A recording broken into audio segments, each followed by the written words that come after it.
All right. Good evening, everyone. Thank you, everyone who has joined us in person today. We'll be getting started with this event shortly, so I want to give you a warm welcome to our Global Reads Book Club, the first of this fall season here with AKFC. And just to get us started this evening, I would like to invite our CEO, Khalil Shariff, to come and give us some opening remarks as we get this event started.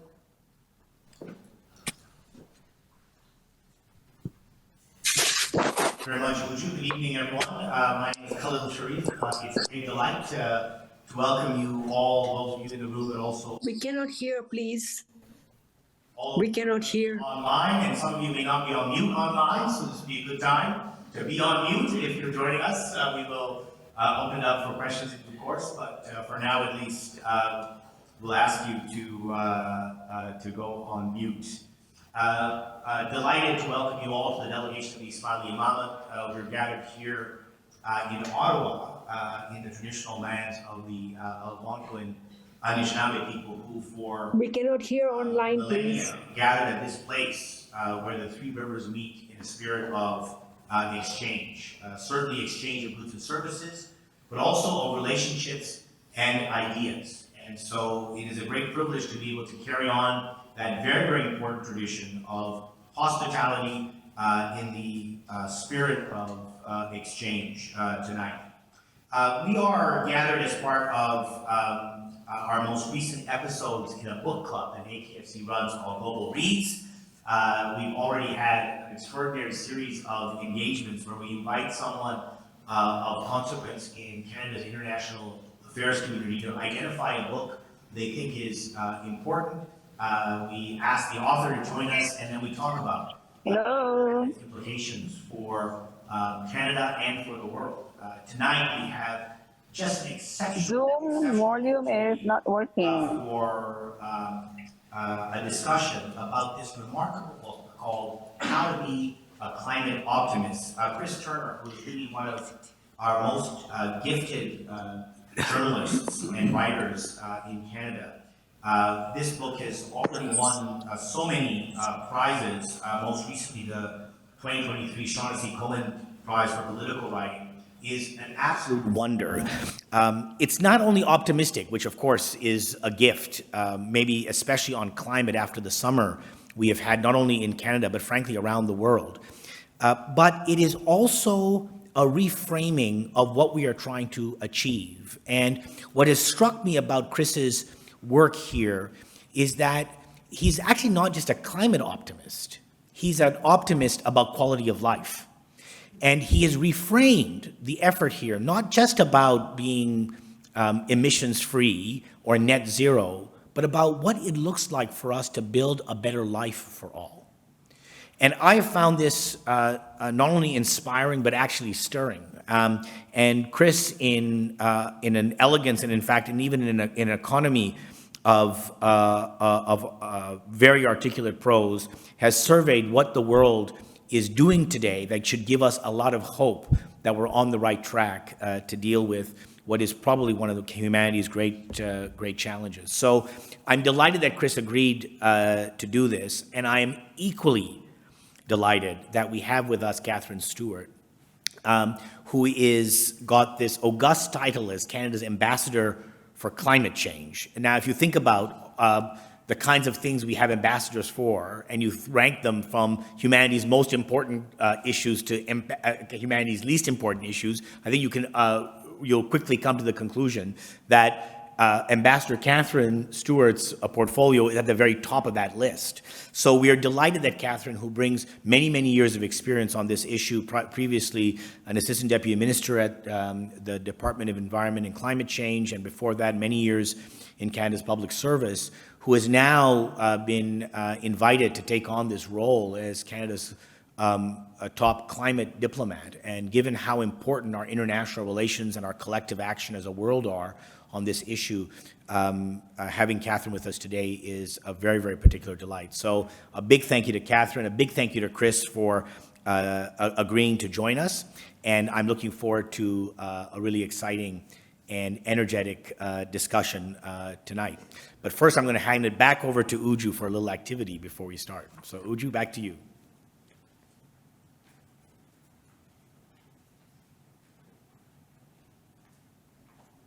Thank you, Khalil, for the introduction. And just to get us started this evening, before we dive into the conversation with Catherine and Chris, we have prepared a few Slido questions just to get everyone a bit loosened up, get everyone's perspective as we delve into the theme of this book, as we're talking about climate optimism.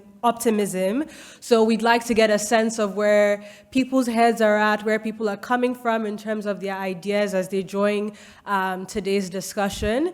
So momentarily, you should have popping up on your screen a QR code that you can use to join the event online, or you can just go to slido.com and the participant code is 386-3372. So if you have a device close to you that you can use to scan the QR code, or a device that you can use to log into the website directly, please, we welcome you to do so, as we'll go through a few questions right before we dive into today's conversation. So again, that's slido.com, and the code to participate is 386-3372. So I'll just give a few minutes for people to maneuver their way into Slido. And for those who are in person, if you can just give me a wave of hands to let me know once you're in. To those who are joining virtually, you can quickly put in the chat, I'm in, or I need a bit more time. Just let us know where you're at. And we'll just wait a few more minutes for people to join in. So I do see a couple of people are still looking at me. Please, I do welcome you to bring out your device and get signed in. So I think if most people are in, or at least some people are in, we can go ahead and get started with the first question. So we'd like to get to hear from you. What does the term climate optimism mean? Maybe from your perspective, or when you hear this term, when you hear this phrase, what comes to mind? What triggers you? What excites you? What daunts you? You know, we just like to get a perspective of different people's viewpoints on what the term climate optimism means. So I'm seeing over here people chiming in, saying a better future, hope for a future, justice, survival, bright future, a better quality of life. I'm seeing hope rather than despair. And please bear in mind, as the questions are already showing up, you can still sign into Slido if you haven't already. So a lot of emphasis on hope, a positive mindset, resilience, persistence and ingenuity, survival. So a lot more positive perspectives that are coming in than negative or than neutral. So confidence. So it's good to see that where people's heads are at, and there's not necessarily a right or wrong answer. It's just where you are at currently. All right, thank you. I think we'll go to the next question. So what motivates you the most to take action on climate change as an individual, maybe within your corporation, or by virtue of what you've read, what you've heard, what you've experienced, what you've lived through? Out of these four categories, what would you say motivates you the most to take action on climate change? Is it a desire for a better future? Is it peer pressure and social norms? Do you have no motivation at all? Or are you just afraid of what might come if we don't take action? So I see a lot of people at least are leaning towards wishing and desiring for a better future, better quality of life. A couple of people are just afraid of what might be if we do not take action on climate change, which is also very valid. So no one so far has no motivation or not necessarily peer pressure. So just very interesting to see where everyone is coming into this conversation from. So we can move on to the next question. So yeah, we can move on to the next part. So we'll go into a very brief quiz. So which country is the top manufacturer of wind turbines and solar panels? Is it the USA? Is it China? Is it Russia? Is it Netherlands? Is it Denmark? So I think if we move on to the next slide, we can start to see people's responses coming in as well. Which country is the top manufacturer of wind turbines and solar panels? A lot of people are leaning towards the Netherlands, a couple of people towards China, a few towards Denmark. I'm sure a lot of people are also unsure as well, which is also totally fine. Just curious to see what knowledge and perspective people are bringing into today's conversation. So we can move on to the next segment, which will reveal the response, and then we can go on to the next question. So whoever is S, you've won.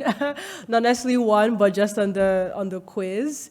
So also wanting to hear from you, is climate change an environmental issue? Do you think it's an environmental issue? Do you think it's not necessarily an environmental issue, maybe something else, maybe partially, totally, or not at all? So a good number of people are also coming in on the partially aspect. So from what perspective do you view the climate change issue that is at hand? So a lot of people, or majority of people, have said partially as opposed to of course. So that's also a very interesting take. So we can move on to the next question.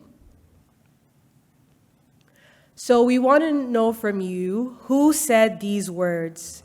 Change is on the horizon, but to see that change, we also have to change ourselves.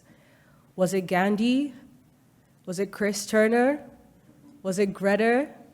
Or is it Antonio? Who do you think said these words? So I think if we go on to the next slide, we can see how people are responding as well. So a lot of people saying Gandhi, some saying Greta, some think it's Chris, others Antonio. I will just give a couple more seconds for people to chime in here before we wrap up the quiz. Let us know who you think said these words. Okay, I think we can move on now. I think that will be the last quiz question that we have for everyone today. So thank you everyone for participating in these few questions. It was very interesting, very insightful to see where people are coming in terms of their ideas, their perspectives, their understanding into today's conversation. And it also helps us to continue to be inspired as to why we put on events like these, as we hope to attract people from diverse backgrounds and walks of life and lived experiences as well. So to jumping to the main meat of today's conversation, I would like to welcome Catherine to please join us on stage as she delves into a conversation with Chris Turner, who will be joining us virtually. So please give a warm welcome to Catherine and Chris. Thank you. Thank you so much, Uju, and thank you, Khalil, for your very kind introduction.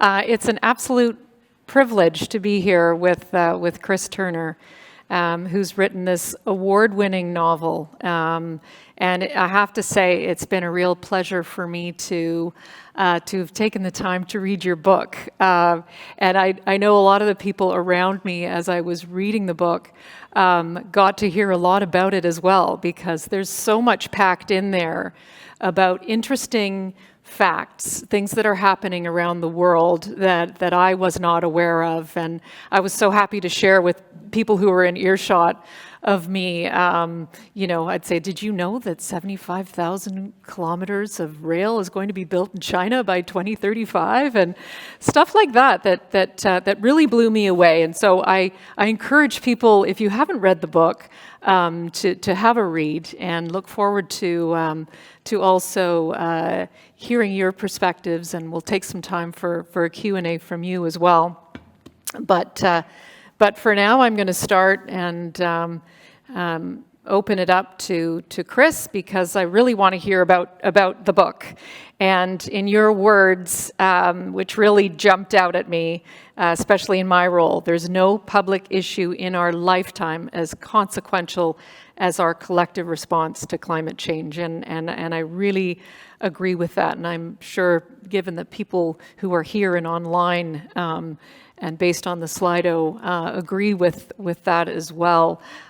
Chris, I know that you and I are probably around the same age. Reading your book and hearing how old your son was and when you were at university, I think I'm slightly older than you. But I know that in the 80s and the 90s, when we would talk about climate change, there really wasn't, it wasn't high on people's radar at that time. I think that's safe to say. But certainly now it's very, very high on the radar, and we've heard examples and seen examples in our own community here in communities here in Canada and around the world. And eco-anxiety is a real term, and people are trying to come to grips with climate change. And there's a lot of anxiety out there, a lot of doom and gloom. The science around us is very telling. We look at the latest IPCC report, and it talks about how climate change is impacting every aspect of our lives, and it has far-reaching and severe impacts, not just on climate itself, but also on our food, our water, our homes, and so on. But there are solutions readily available, and the IPCC says this as well. And this is where we have this glimmer of hope. And I was hoping that this would be the launching point to you, Chris, is that there is this glimmer of hope. There is a reason to be optimistic.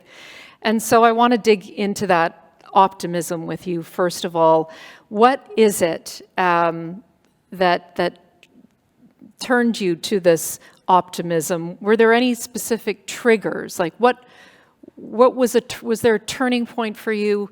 I'm wondering if you can elaborate a bit.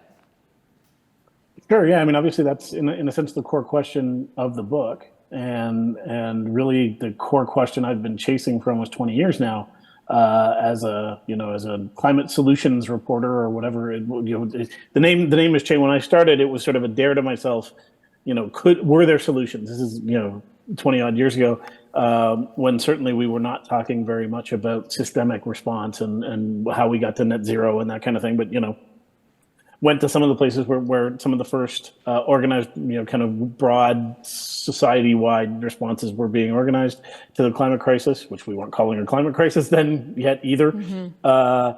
And I think for me, it hasn't been a single moment so much as that at each sort of milepost, there's been reason to keep chasing down this dare. You mentioned a glimmer of hope, and I think I started with a glimmer of hope, with the notion, the first book I wrote on this topic, which came out in 2007, was called The Geography of Hope. And that was very much looking at things that might one day be mainstream solutions, might one day be the kind of thing that could carry, a whole planet's ambitions for something better. And really, I've just been continuing down that path and seeing the route ahead look more and more and more robust. And I don't know that there was a single moment. There's definitely been moments along the way.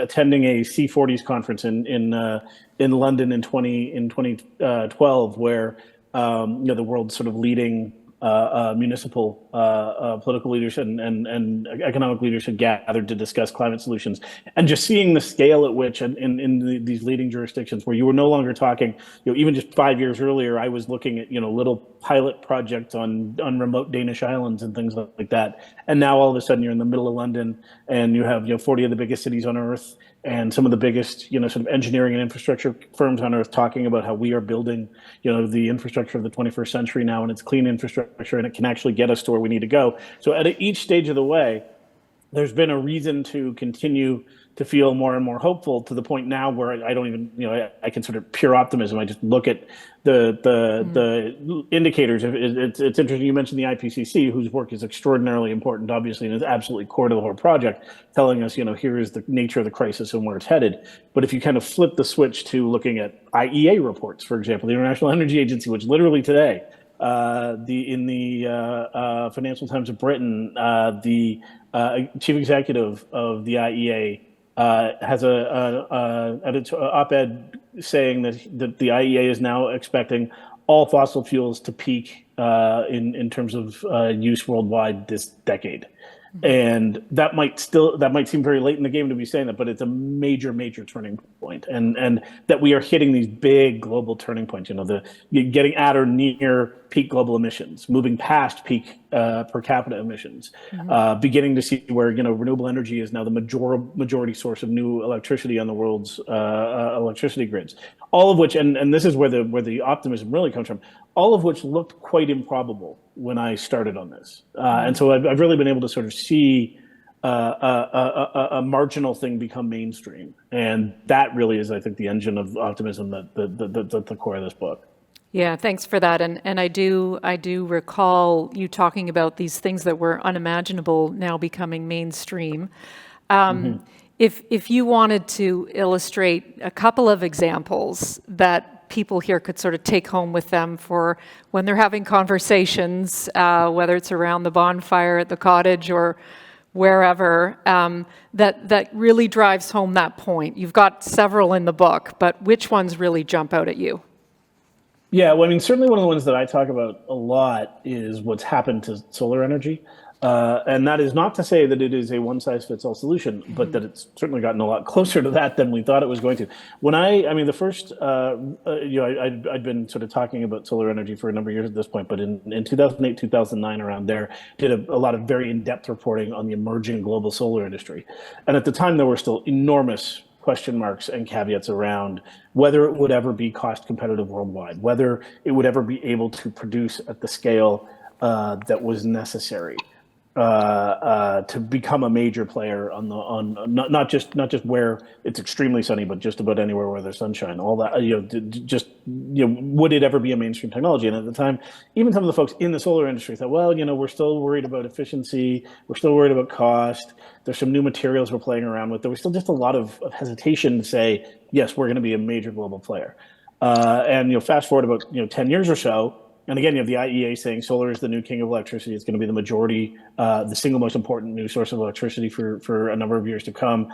Cost has declined by 90% since I was doing that first report, more than 90% since I first did that reporting. And more than that, you now see it as the default solution. There's an example I like to use. I live in Southern Alberta, in Calgary, heart of oil and gas country in Canada.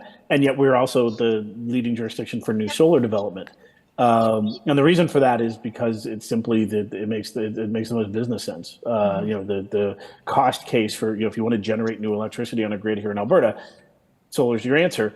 And you can find that same answer, somewhere like Vietnam, which has very different developmental issues and economic issues, extraordinarily different political system and political traditions, and it too is now seeing, by far the quickest, easiest, most cost-effective, most efficient way to get new electricity onto our grids is to build out a lot of solar power.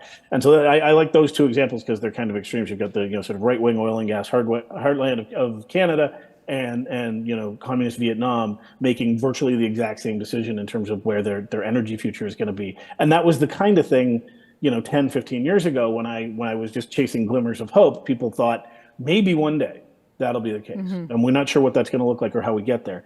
We're now there. We're not talking future tense. We're now like the world led by China.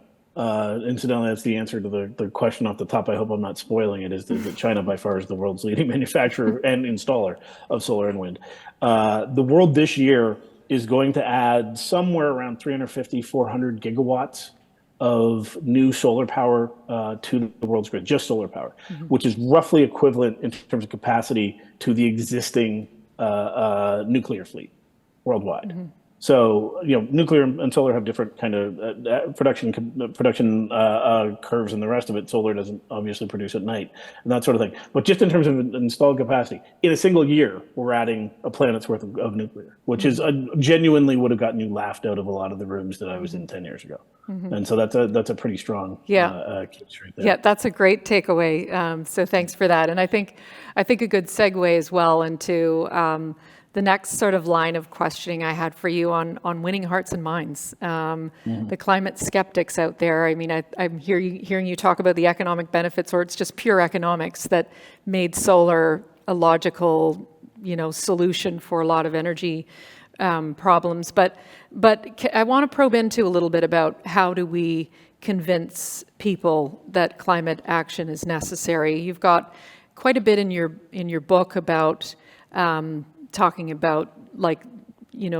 showing people how your living can be better. So in Denmark, the example of riding a bike, you do it because it's convenient, it's fast. 7% said they did it for, environmental reasons. So maybe you can talk a little bit about that. You also, about how do you sort of convince people that climate action is necessary? Yeah, I mean, I think there is no one way to be very clear off the top. Those are regional, local, often even household scale conversations that people are having around what kind of house do we want to live in, what kind of street do we want to live on, how do we want to get our are we going to put solar panels on the roof, do we want a heat pump instead of a furnace to warm it or cool it. But I think the one thing, and this is where, as was hinted off the top, that we're not really talking about an environmental issue anymore, is that a lot of climate action from here on out is going to happen not under the guise of climate action. And I think that was a thing that wasn't maybe clear to some of the people most engaged in the problem out of the gate. There was this notion, which grows out of the global environmental movement, that you raise a certain level of awareness, that creates a certain amount of political pressure, and then regulatory changes do things like stop the destruction of the ozone layer, reduce the amount of rainforest that's being logged, or whatever else. Climate turned out to be a much thornier, more complex, more all-encompassing sort of problem. But similarly, the solutions are really, really complex, and people are going to do them for a lot of different reasons. So to put a concrete example on that, one of the many sort of climate solution tools that's currently, exceeding all expectation in terms of adoption is electric vehicles. And I don't know how we'd ever put a percentage on it, but I bet, within a few years, the majority of people purchasing an electric vehicle or riding an e-bike or getting on an electric bus or whatever they're doing, riding electric transit of some sort, are not making that decision for climate reasons. They're making that decision because that was the vehicle that they liked the best. That's the easiest way to get where they're going. They like the idea of not having to pay whatever the price is at the pump to refuel their vehicle. Whatever they'll be, it's a cool car, it's a cool truck, whatever it is. They like the idea of having a battery pack that sits in their garage in case they need emergency power. And on 1,000 other reasons. And it won't strictly be that we've convinced the last little sliver of skeptics that they are completely wrong about the reality of climate change and the human nature of its cause. Some people are just maybe never going to buy that. That's fine. The world's going to change around them.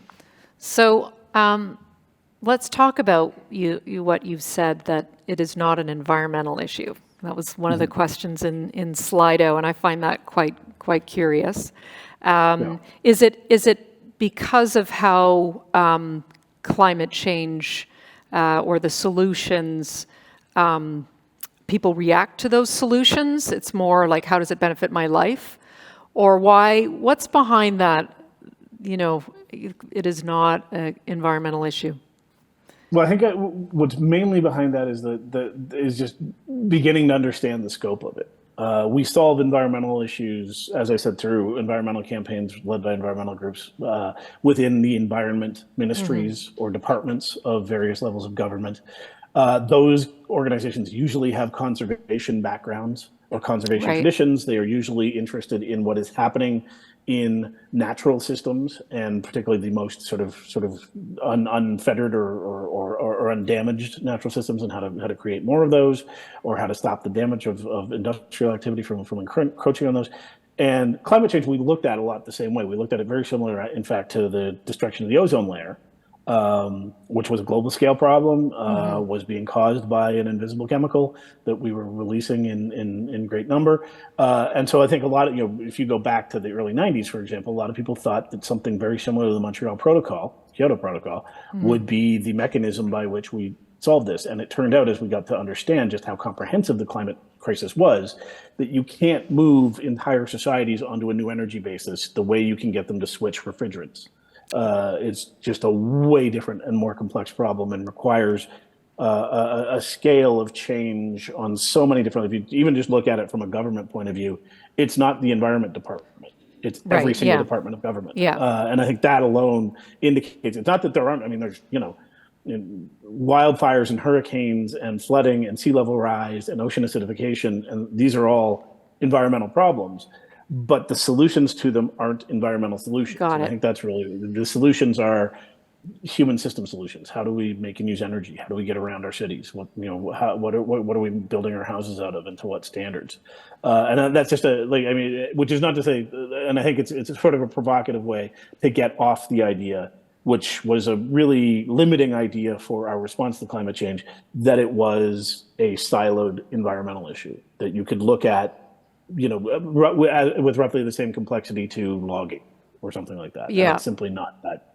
And I think narrow. in the Canadian government perspective, it certainly isn't just the Department of Environment and Climate Change that's addressing climate change now, whereas traditionally I think that's where it would have been slotted. But now it is in the mandate letters of all the ministers, and it is, every department has a piece of the solution that is being worked on. So it's more from that perspective that I think you're driving at in the book. Exactly. Yep. I wonder if we could talk a bit about, you're based in Alberta, and the fossil fuel industry, and winning over the hearts and minds of needing to take climate action is an interesting topic, in given where you are and the concern by communities, I think, of jobs. So maybe you can speak a little bit to that, about, again, winning hearts and minds, or is it the economic case that is the strongest thing here? The solutions that are out there. What would be your main message to sort of some people who are fearful of their jobs? I mean, I think and this is where why it is not a single kind of conversation. It's a very different conversation in downtown Calgary than it is maybe in, downtown Vancouver, which is, at least identifies much more closely with its clean energy sector. Not that we don't have a clean energy sector in Calgary, we do in Alberta. I think that conversation, now that conversation's gone through some stages. I think the conversation now is moving toward the inevitability of this change. We are now talking about a global energy transition that does not care one bit whether the Premier of Alberta decides to bring in a moratorium on new renewable energy projects for 7 months for really, really dodgy reasons. To cite a very recent example. That is not going to change a thing about the scale of the pace of the change globally. It just means that the Alberta government is shooting itself in its foot to appear to be taking action in a direction that certain constituents think is necessary. And so that's where the conversation moves to talking about, so there's an inevitable change going on.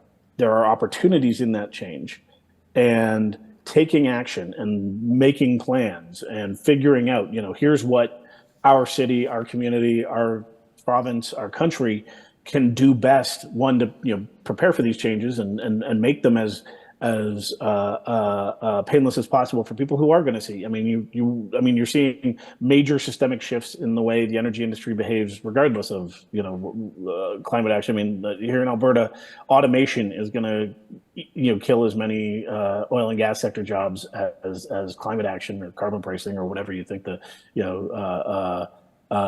demon that's causing it is, regardless. So we're talking about a time of change. How do we manage it? How do we find opportunities? And where in particular are there obvious clear overlaps? If you are in the oil and gas sector and work a lot with drilling and pipes and things like that, is there an obvious fit, such as geothermal where those exact tools and skills and people could be working. And there's I didn't choose that example randomly. There's a very increasingly prominent company based here in Calgary that is doing big contracts worldwide now in the geothermal space, and it grew directly out of a handful of oil, former oil and gas guys looking at what to do with abandoned oil wells. And along the way, they discovered that there was a way to build this closed loop geothermal system that looks like it's going to be a very effective way to produce energy. So that kind of thing. But there's also, I think we also have to be honest about the fact that there's no,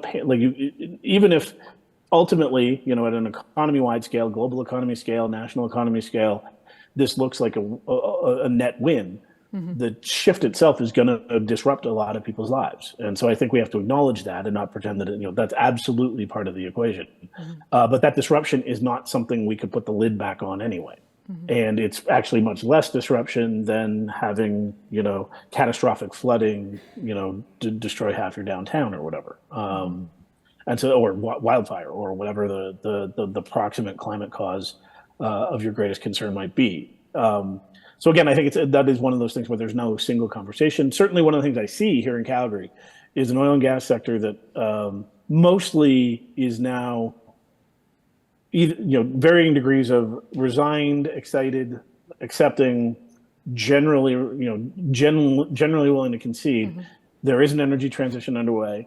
The future long term is low carbon to zero carbon.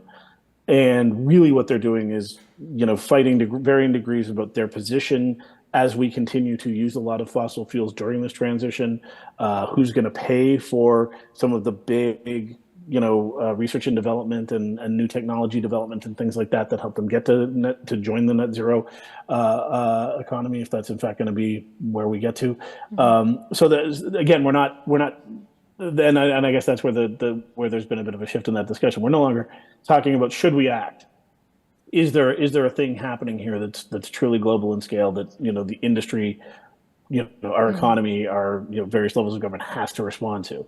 The last little piece of civil society where you will still hear people more or less say that there's nothing needs to be done is in certain political circles, and politicians, for various pandering reasons, some of them have chosen to do that, but they're not really speaking to reality. They're selling a kind of nostalgia that the expiry date on which is getting shorter and shorter by the day. Thank you for that. I wanted to turn to the private sector because you, in your book, express quite a bit of enthusiasm for what they're doing in terms of putting forward net zero pledges. But there's a lot of cynicism out there that there's a lot of greenwashing going on. So I wouldn't mind digging in a little bit on that. Like, what is it that makes Apple want to be 100% renewable? What is it that makes Walmart put together this project Gigaton? Because you cite a lot of really great examples in the book with enthusiasm. So what is it that the cynics out there are missing about the private sector? What's going on? Well, I think that what they're missing is that the conversation has shifted in some industries anyway, from avoiding bad PR, which is really what greenwashing originally was we want to appear to be engaged in better environmental stewardship, better climate action, whatever, so that people don't look too closely at what we're continuing to do that's incredibly destructive. Not that doesn't still happen, and I'll come back to that. But the conversation in certainly some parts of very, very large scale, industry like the tech industry, like Apple and Google and Amazon and a number of others, some of the manufacturing sector, the leading companies. You mentioned Walmart. There's a number of big manufacturers like Unilever and IKEA and others where when you look under the hood at what they're doing in terms of climate, it's got real teeth. It's not happening overnight. It's not going as fast as I'm sure some people would want, but they're actually getting down to, in the case of Apple, for example, we want to be able to certify within a reasonable time frame that there is no emissions created in the production of our devices. So how do you do that? You need to source materials. You need zero emissions aluminum, for example. Well, Apple is, kind of the catalytic investor in a zero emissions aluminum production plant in Quebec. So that's a real thing. That's actually, there is going to be zero emissions aluminum, not by buying offsets, not by, playing shell games with where the emissions are going to be actual, emissions-free aluminum produced in Quebec. It's already being produced at small scale to eventually be at the scale that Apple will need for its scale of production. So that stuff's actually happening. And in the case of Walmart, for example, Walmart basically introduced the idea to a lot of its supply chain that they had to care about the amount of waste they were producing, the amount of emissions they were producing. Are they anywhere near zero yet? No, but there are very few enterprises that can move an entire supply chain the way Walmart can. And so that is a valuable contribution. I think people are right to be, if not cynical, cynical suggests to me that you're never going to buy it. Skeptical is kind of a better angle to come. Anyone's pledge of net zero should be looked at carefully. A lot of them are promises to eventually start doing something. The oil and gas sector, for example, likes to make promises that they will eventually get around to seriously looking at their emissions. Right now, what they're doing is stuff that makes sense from an efficiency point of view, which kind of gets at why there's a real buy-in anyway, because they see the opportunity here, not just to reduce emissions, but to do what they do cheaper and easier by getting more efficient. But they're not doing as much of the heavy lifting as they know, or that certainly people scrutinizing what they're doing know they're eventually going to have to do. Where I still see a certain amount of optimism in that, though, is that they feel obliged to move. 10, 15 years ago, the general disposition of the fossil fuel industries was, this is peripheral to anything we're going to have to care about on any time frame that we care about. We are the way that the world moves. We are the world's majority source of all of its energy, which is still true today.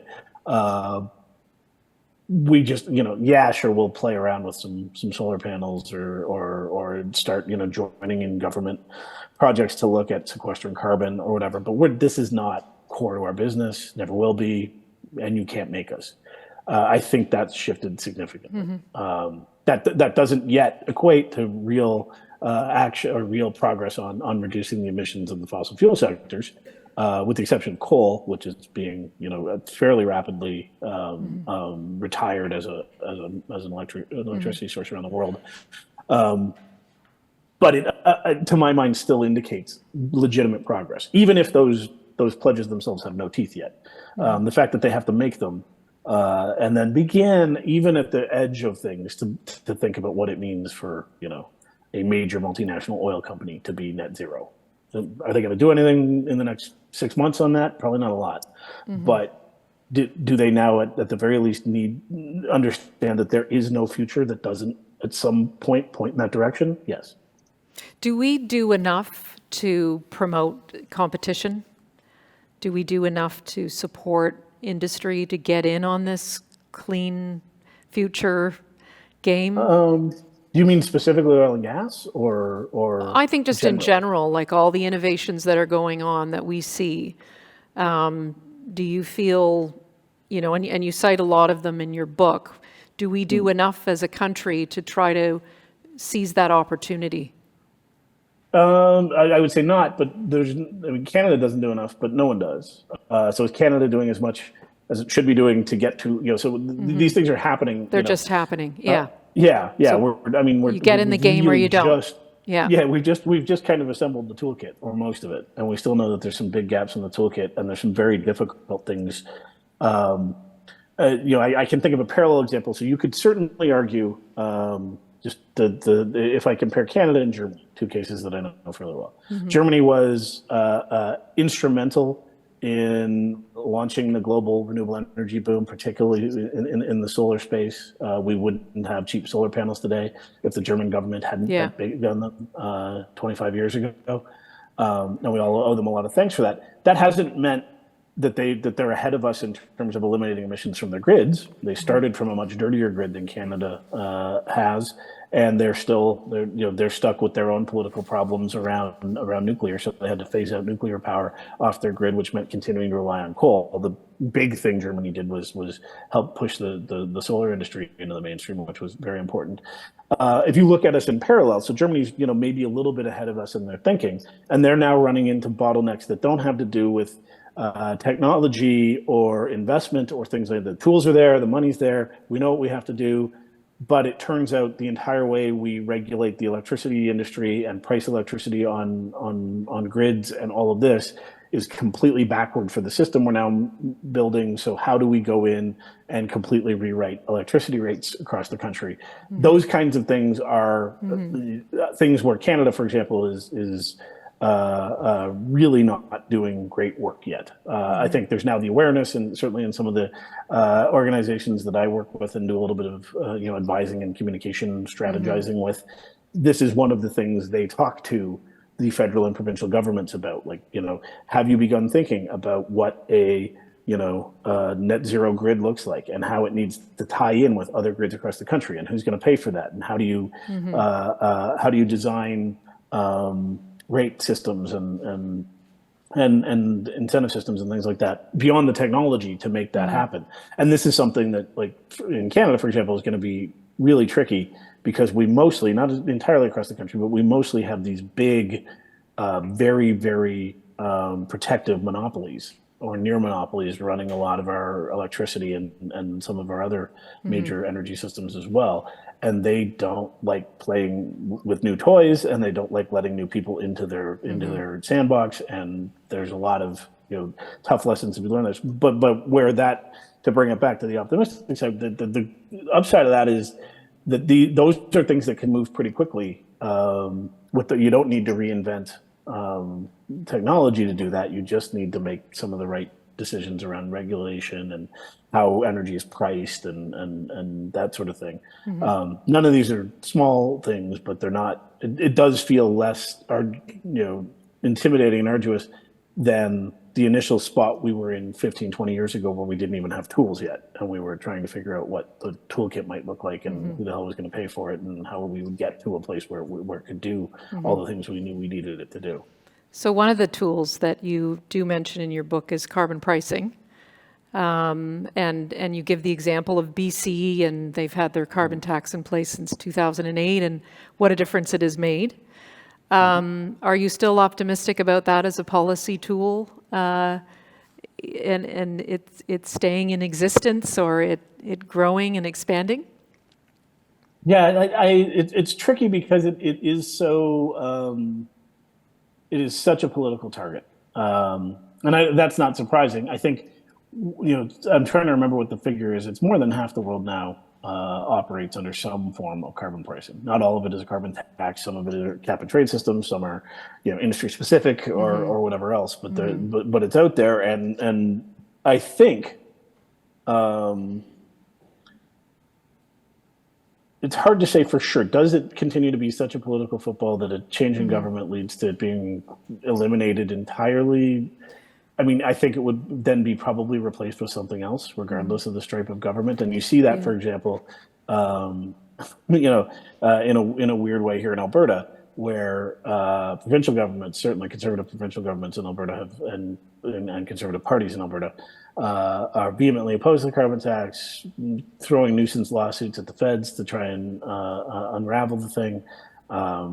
Constantly blaming it for just about every single woe that befalls any of their constituents.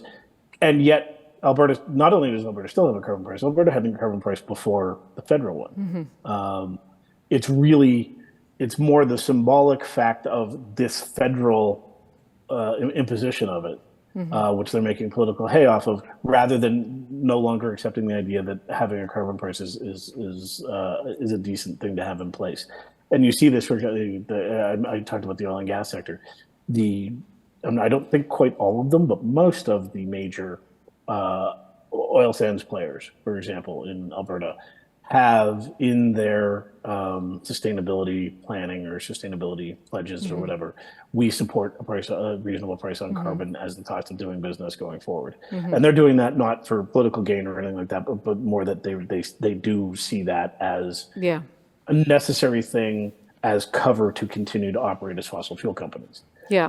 And I don't think that pressure goes away because you have a change in government that has grandstanded on axing the tax. Yeah. And I mean, we're noticing this in the international space where I come at it, that, more countries are implementing policy, carbon pricing as a policy tool because they recognize it as an effective way of reducing emissions and driving innovation. And I'm going to do some free advertising. The Prime Minister Trudeau has launched a global carbon pricing challenge, which he will be profiling next week at Climate Week, where, he's thrown a challenge out there. Right now, we have just over 20% of global emissions covered under some kind of carbon pricing regime. And he said, let's make that 60% by 2030.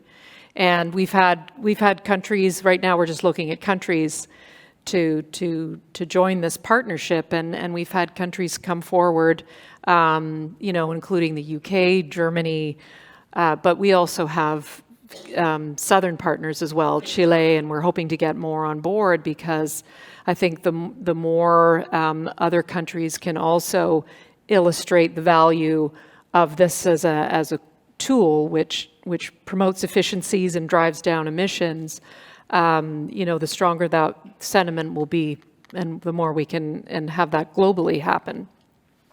Yeah. Which brings me to the international space, which is where I operate, and in my role, I work a lot to talk about what Canada is doing domestically, and it's important that we have a strong climate story in order to be able to push other countries to do more.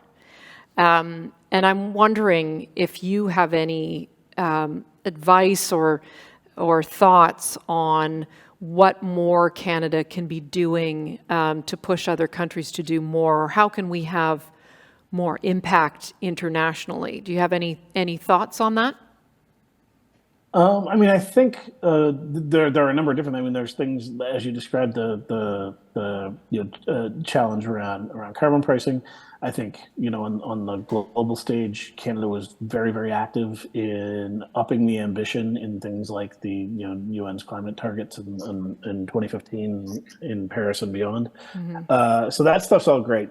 I do think that a lot of the leadership that I think we've done some of them, we could do more, is around things like technology development and building and then distributing some of the tools of this. And so by way of example, if there was a country that was going to lead in things like zero emissions, space heating, interior space heating, household scale and beyond, this is something historically Canada's done. We developed a lot of the best sort of insulation systems.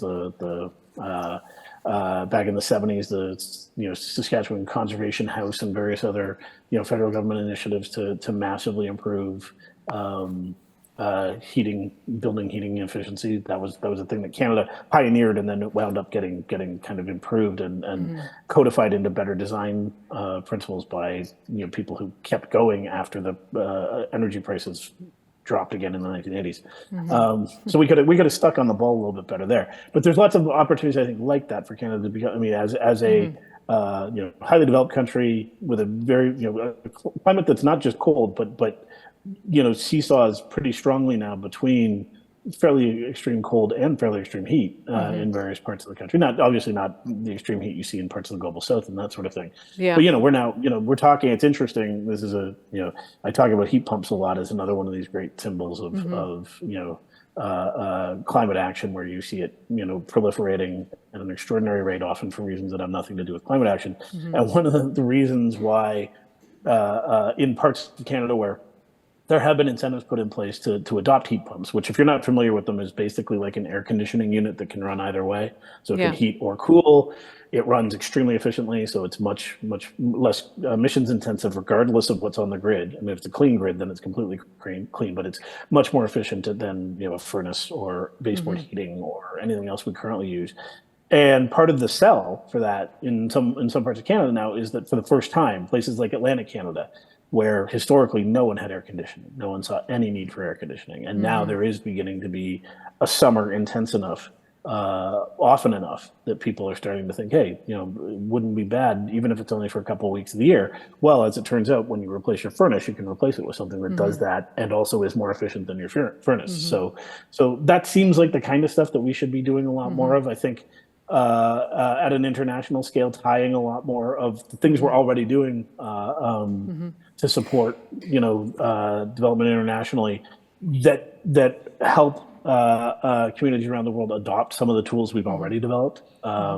This is one of those things where, again, I feel like the conversation is moving very quickly, and I don't know exactly where Canada sits in it, but where 10 years ago there was some sort of credence to the argument, well, you can't force less developed countries that are dealing with intense poverty issues and things like that to adopt these expensive tools, and they need to go with whatever's cheapest.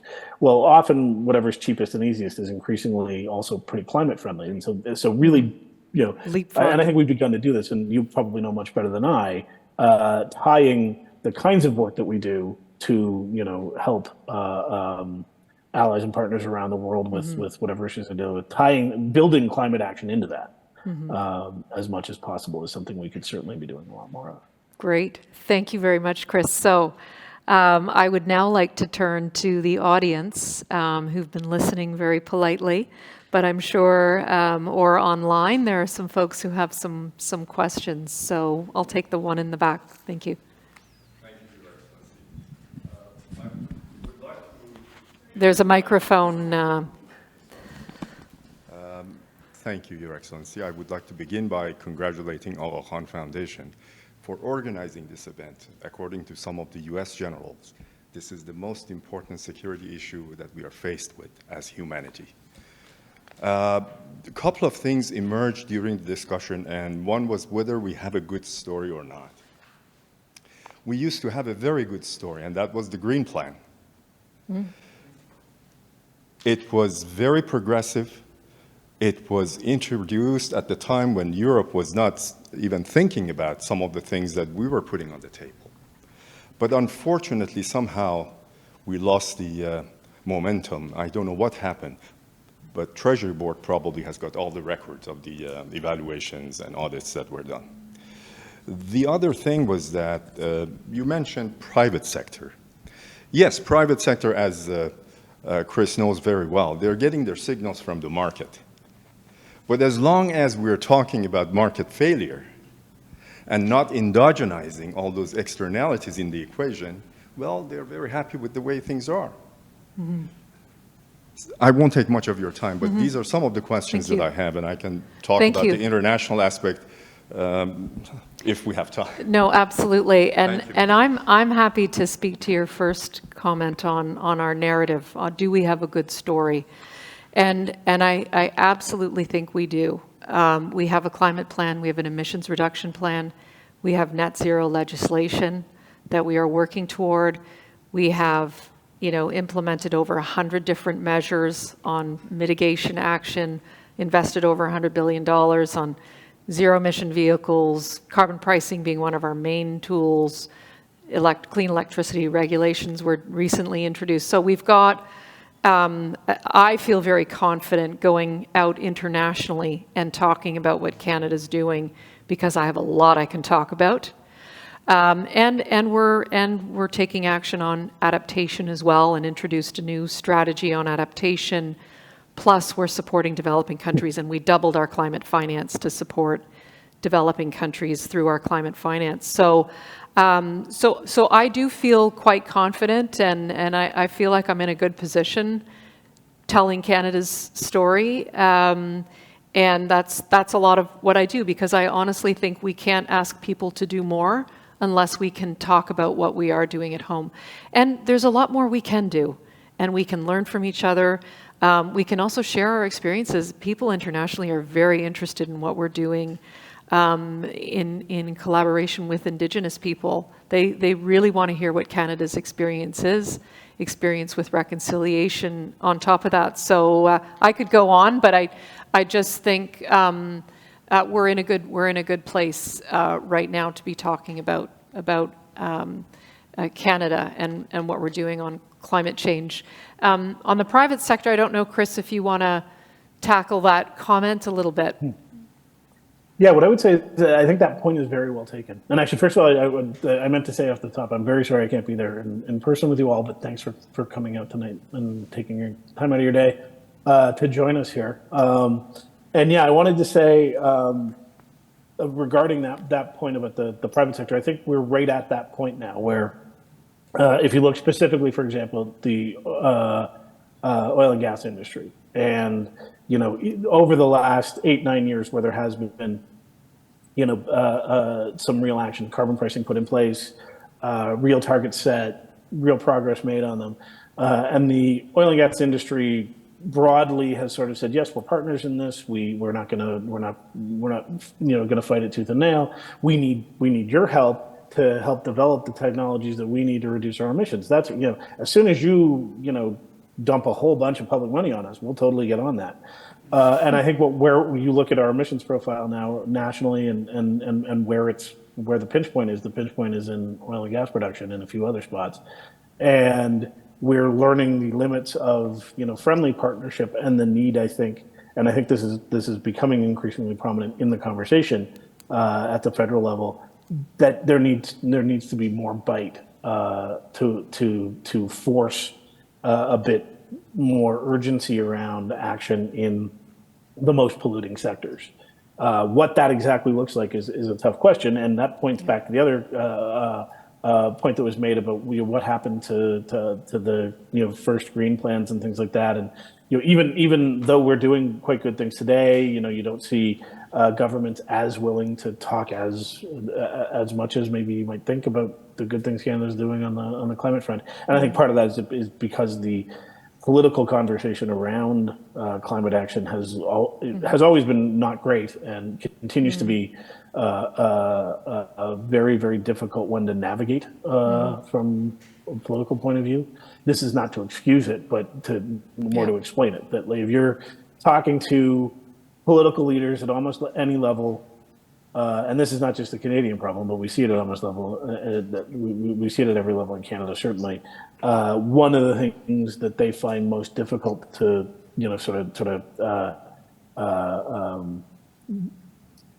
take strong stands on that aren't going to have political liabilities that haunt them is climate, because of the complexity of it, because it is not a single vector in any sort of political conversation. It reverberates in a whole bunch of different directions at once, and generally speaking, politicians don't like that because that's not a good way to control a conversation and look the right way to voters and the rest of it. Well, I think that's Chris, why your book is so helpful. It takes it out of that political arena and just sort of presents the solutions are clearly here, and it's happening, and it's exciting, and I mean, when you have examples like this, it can take it out of that political debate which is happening. Right. Question over here. We'll just wait till the microphone. Thank you for this very stimulating conversation. My question has to do with political will. So we have a government that has the political will, and if the NDP come into power, they also, I think, have political will. What if we get the other party in power? What happens then? Do you think business would want to take this on in any case and move forward with the plan to cut emissions and to focus on renewables?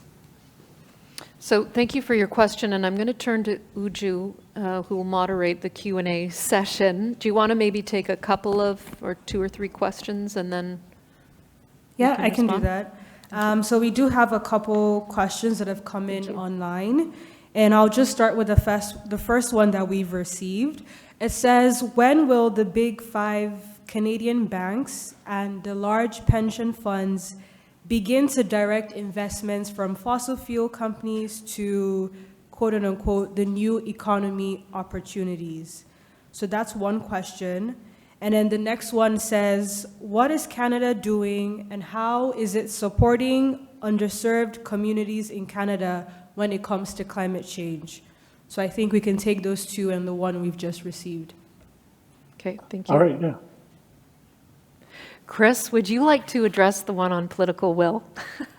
Sure. It's an excellent question. Political will is one of those, I talk about this in the book at some length, because we often, I shouldn't say we, in the royal sense, in some parts of the sort of climate action conversation, political will is treated as this thing that could easily be added on to, we have the tools and we know what we need to do. We just need the political will. Political will is really, really hard.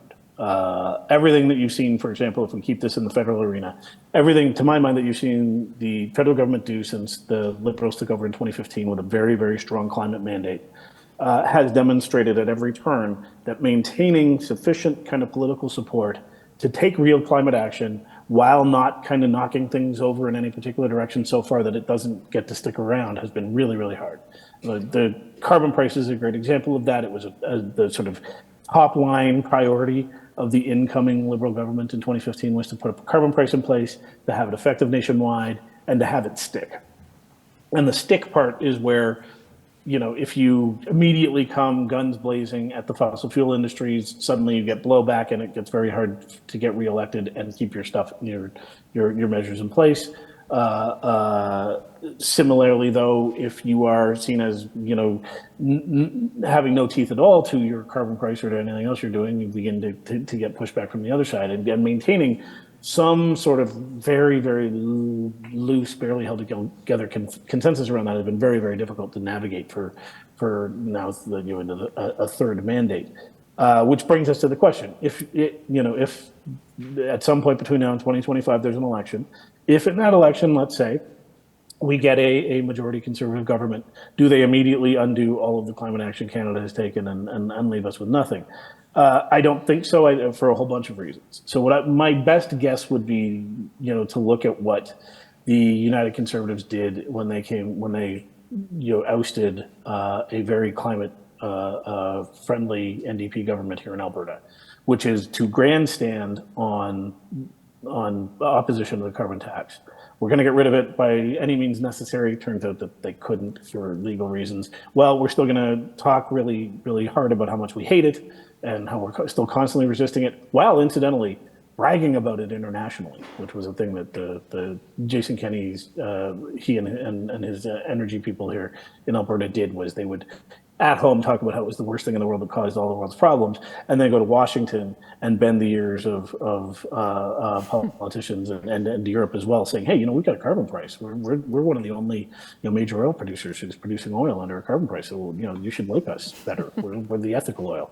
So that I think there's going to be something that looks more like that than an actual complete undoing of the thing. So at this point, rhetorically, the Conservatives federally would be backed into a corner of doing something that symbolically looked like, so repealing the carbon tax in its current form, and then a number of the provinces may decide to keep what they have in place anyway. The ones that don't might get some sort of other pricing mechanism brought into place. I think what they would find, as the Conservatives did here in Alberta, is that industry is not nearly as ferociously opposed to things like carbon pricing and real climate action as some parts of their constituency that they need for votes are. So a great example of that was that, again, here in Alberta, Jason Kenney campaigned ferociously on support for Alberta's coal industry. He, did photo ops at coal plants, talked about how the NDP government was recklessly endangering electricity prices and a valuable Alberta industry by shutting down coal plants. and then got into power and was immediately told by the major operators of those plants that they were very happy to be moving to more efficient natural gas production or natural gas use, and they had no interest in reversing the tide of time and trying to go back to some universe before that all happened. How that plays out federally would be obviously different from how it plays out in Alberta, but I don't think it's going to be a simple little, flip of the switch. Even if, should that be the case, then we have a strong majority conservative government that decides, yes, we are going to get rid of the carbon tax. And I think what would wind up happening is some, messy collection of regulations that doesn't do the job as efficiently comes in place instead. And I think the reason for that is that they would be hearing from a lot of major industrial players, and not just where you would think, not just renewable energy and things like that. I mean, the cement industry, the steel industry, mining industries are all increasingly on board with emissions reduction and the opportunities that are involved in terms of efficiency, in terms of supplying this new clean economy. So it would not be nearly as simple as it sounds at a conservative convention. I think you've given it some great thought, Chris, so thank you for that comprehensive answer. On the financing of fossil fuel question that came in from the international perspective, Canada has joined others in committing to no new international fossil fuel financing. And that our banks and pension funds are part of that.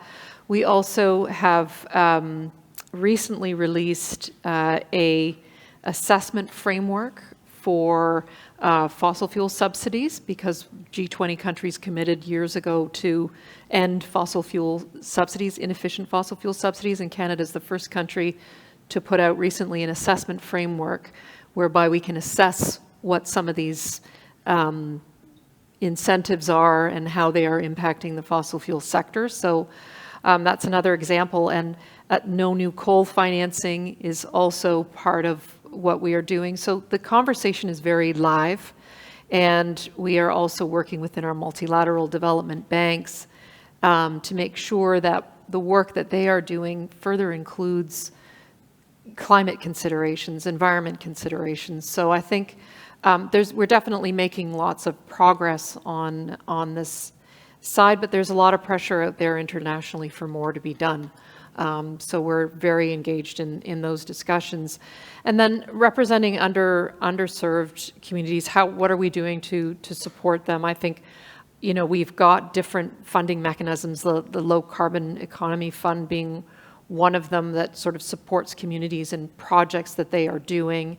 But we also, when we go to international meetings like COP, we do go with an inclusive delegation because sometimes these vulnerable communities actually have a lot of the solutions themselves and have been able to share their experience. They're not just victims of climate change, they actually come forward and have presented really good solutions, including our Indigenous communities. And so, there's a lot happening in this space, and there's opportunity internationally to learn from others too in how to better support some of our more vulnerable communities. One thing I would add to that, which you sort of hinted at earlier, Catherine, is in a sense, it's almost a bias of a distributed renewable energy system, that it has turned out to be a very effective tool for partnership with rural communities, particularly Indigenous communities, who formerly have been, definitely energy have-nots, have usually been reliant on very expensive imported fuel for a lot of their energy needs. This is, remote Indigenous communities, northern communities, that sort of thing. And also often are, sitting in the middle of very large-scale conventional energy development that is a net negative for their community.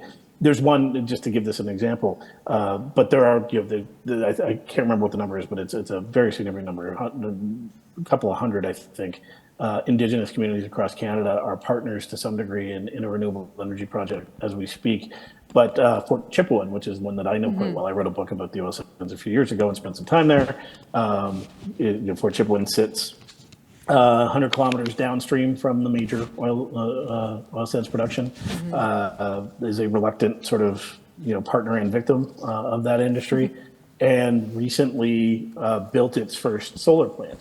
Historically, Fort Chipewyan relied mainly on imported diesel for its electricity needs. Now has a solar plant, which is something like a quarter or so of its electricity now is being produced locally. And the Athabasca Chipewyan First Nation, one of the First Nations in the community, liked the sort of economics of it so much that they are now developing solar plants in southern Alberta as a sort of a business and profit making enterprise. So that's certainly a level of opportunity and non-coercion, I guess you would say, that the energy industry has not previously generally been able to offer to Indigenous communities in its partnership. So there's definitely some very encouraging signs there. Yeah, and excellent examples in your book, for sure. I think there's another. Go ahead, Uju. I'm sorry, I've been doing your job and taking questions, but go ahead. No worries. I think that's the last question we'll take. And then those who are in person, you're more than welcome to continue having conversation with Catherine as she's present. So we'll just take the last question over there. Yes.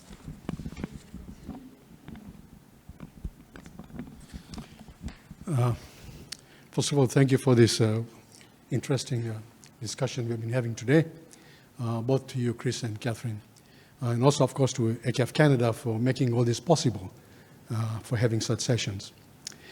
I have a comment as well as a few questions, and I hope I don't become ambiguous in the process. I think I wrote it all down. The first was the transition towards an alternate energy sources. This, I think, will be the most challenging aspect of our times because it's going to cost jobs, as we noted, and in a situation today globally where I think a lot of the problems of instability have to do with the lack of employment and lack of livelihoods. So this could add to the problem itself of transition because it all depends also how much employment power is there in the green economy, or as we transit towards the green economy. So that was a comment that I had. Chris, you mentioned today about the energy, international energy, and I was hearing that conversation today as well, about the fact that this is the beginning of the end of the fossil fuels. There was a comment that was made by the international energy. But you know what one of the counter-argument was, not the counter-argument, but the counter-comment was that if the alternate energy sources do not come on board when investments in oil industries will begin to decline, of course, with this notion that we are now beginning of the end, then you know that oil prices will shoot over the roof. So that's one of the consequences that could happen. I had a question, and this is in regards to India. I know that the Indians have put all their cards into nuclear energy. They feel that is the best option for them. But the nuclear energy is quite a long way off for them, even according to their plans. So meanwhile, they're going to burn a lot of coal to get there. My question is, what is the scope of nuclear energy really in this whole game of alternate energy? Thank you. Thank you.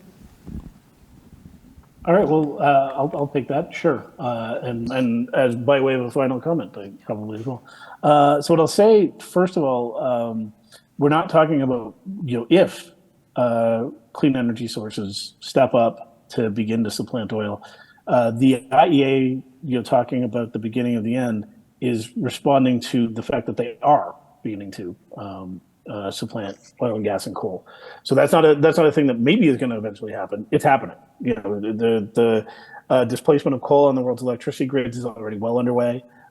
Even in places where, and China and India being the two most prominent, where 10 years ago there were these, quite terrifying potential emissions profiles as the scale of coal buildout was being contemplated, and there still is significant coal plant development in both those countries, but way less than anyone thought 10 years ago, because renewables are proving to be very attractive in those jurisdictions as well. And I would mention, whatever India's nuclear investments, it's also become a major player in solar and is doing very significant solar development. Although the national government in India, Modi's government, sort of keeps changing exactly what its ambitions are on the solar front, but there is significant new solar energy development across India as we speak. Regarding nuclear, I would say that there is definitely a place for nuclear power, new nuclear power around the world. What's happened to date is that the limitations of nuclear power, not all of which are technological. There's some technological stuff and cost stuff that that this is an industry that for 70 years has been just about to get to the point where it could become cheap and ubiquitous, and never really has. Once it's up and running, it's reasonably inexpensive, but the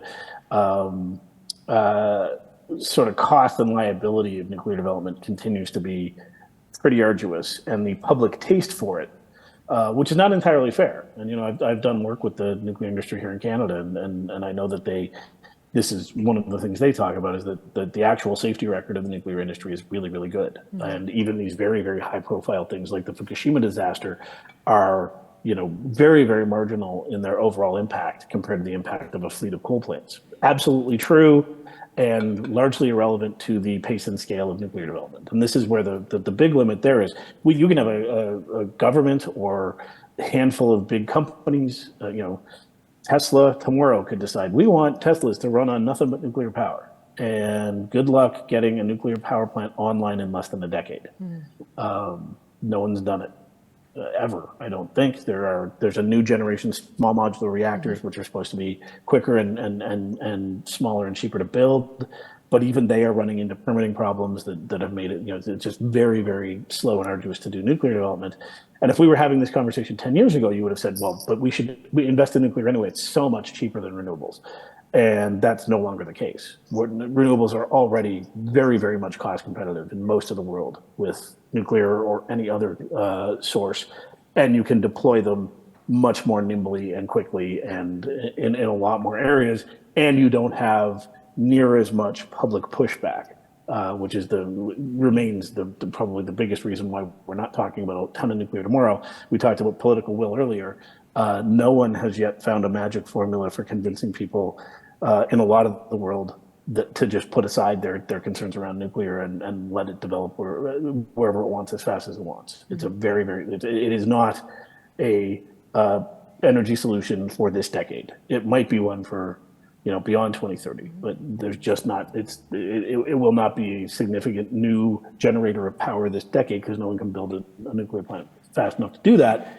And the track record of the last 10 or 15 years, I would argue, suggests that renewables are going to be able to do a lot of what we would otherwise need nuclear for. Here in Canada, for example, when the modeling of our path to net zero, which the Canadian Climate Institute has done a really good job of, is sort of mapped out on a bunch of different scenarios. There are some scenarios where small modular reactors play a significant role in certain remote communities and for certain heavy industries where electrification and zero emissions proves nearly impossible.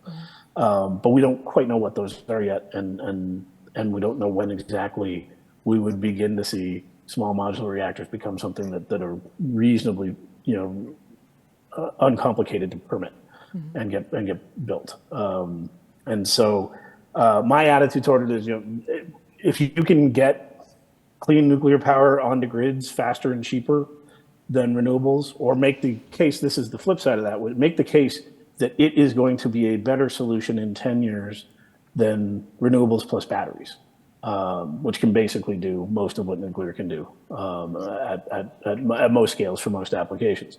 I would, if it was my money, I would bet it on renewables and batteries, because the cost of those is plummeting. The flexibility around them is so much greater, and people don't that there's not this 5, 10, 15-year development process before you get to see the result. So all of that is to say, I would say that while there are lots of new energy sources that are going to be needed to get all the way to zero for the next 5, 10, 15 years, I think what we're going to see is an extraordinary build out, very inspiring build out of the renewable power sources we already have. All right, thank you so much. That's a nice note to leave it on. Yes, that is. At this point, I would just like to give a formal thank you to Chris and Catherine for being part of today's Global Read session. We're really grateful and honored to have you be a part of this initiative by AKFC, and just inviting everyone as well to give a warm welcome again and a warm thank you to Catherine and Chris for engaging in today's conversation. Thank you. Thanks, it's been a pleasure. Thank you. Thank you. And Catherine, you're more than welcome to take your seat. And just as we wrap up today's conversation, I would like to give the opportunity for everyone to share their responses with us as to how today's event has gone. So momentarily, you'll be able to see a QR code on the screen that you can scan. And if you're in the room, you already had a card on your seat that has a QR code. And we just welcome you to scan the code, share your feedback with us. And also to those who are participating online, we'd love to hear from you and get your perspectives and recommendations as we continue to bring more events through AKFC. And speaking of Global Reads, we do have another session of Global Reads coming up in October, and this session will be with Margaret Biggs and Joseph Wong. So if you haven't already seen the advertisements, the flyers on social media, or the information via our email newsletter, please, you're more than welcome to scan the QR code as well to register. If you're not a part of our mailing list where we share all the up-and-coming events with AKFC, we also invite you to subscribe to AKFC's newsletter as well. And as you subscribe, you have the opportunity to flag that you are interested in events, so that way you stay abreast with everything that we have going on here at AKFC. Once again, thank you everyone. And to finally wrap up today's session, I would like to invite Khalil back to give us some closing remarks. Well, thanks very much, Uju. Let me just echo my own gratitude to both Catherine and to Chris for the discussion, and especially to Chris for this marvelous book, How to Be a Climate Optimist. I commend it to you all for the way in which it outlines some of the ideas we've been talking about here. I think you've gotten a flavor for some of the directions that Chris takes in his work. And what I would say as we close is that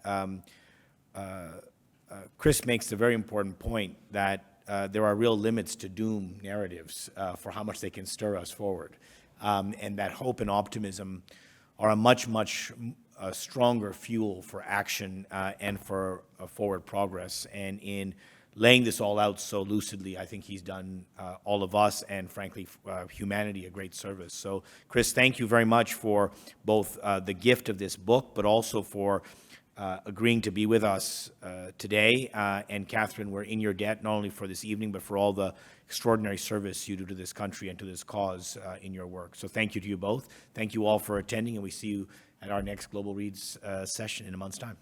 Good night.